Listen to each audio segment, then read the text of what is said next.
அனைவருக்கும் வணக்கம். நான் உங்கள் பொதுநல மருத்துவர் டாக்டர் ஃபருக் அப்துல்லா. ரீசெண்டாக ஒரு பேஷண்ட் பார்த்தேன். அவங்க இன்சுலின் எடுத்துகிட்டு இருந்தாங்க. இன்சுலின் அந்த கேட்ரேஜிலேருந்து சிரிஞ்சில் எடுத்து போடுற இன்சுலின். அவங்க போட்டுட்டு இருந்தது ஒரு லாங் ஆக்டிங் இன்சுலின். அதாவது போட்டால் ரொம்ப நேரத்துக்கு ஒரு 24 மணி நேரத்துக்கு வேலை செய்கிற ஒரு இன்சுலின் போட்டுட்டு இருந்தாங்க. அந்த கேட்ரேஜில் பார்த்தீங்கன்னா இன்சுலின் ஒரு எம்எல்க்கு 100 இன்டர்நேஷ்னல் யூனிட்ஸ் அப்படிங்கிற அளவில் இருக்குது.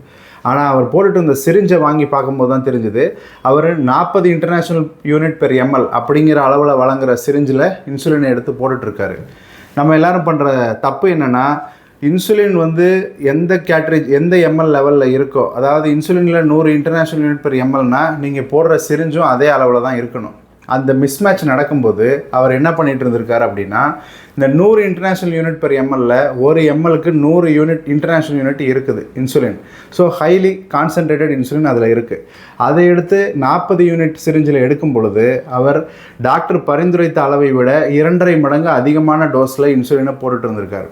இதனால் என்ன நடக்கும் அப்படின்னா, ஒருவேளை அவர் விரைவாக ஆக்ட் ஆகிற இன்சுலின் அவர் போட்டிருந்தார் அப்படின்னா அவருக்கு ஹைப்போகிளைசிமியா அப்படின்னு சொல்கிற தாழ் இரத்த சர்க்கரை அளவு உடனடியாக வர்றதுக்குரிய வாய்ப்பு இருக்குது.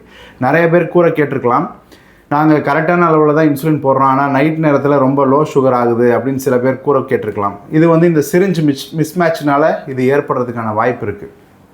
ஒருவேளை சிரிஞ்சில் நீங்கள் 100 இன்டர்நேஷ்னல் யூனிட் பெர் எம்எல் எடுத்து 40 இன்டர்நேஷ்னல் யூனிட் பெர் எம்எல் இருக்கிற காட்ரேஜில் இன்சுலின் எடுத்தீங்க அப்படின்னா டாக்டர் பரிந்துரைத்த அளவை விட நீங்கள் குறைவான டோஸில் இன்சுலின் போடுறதுக்கு வாய்ப்பு இருக்குது.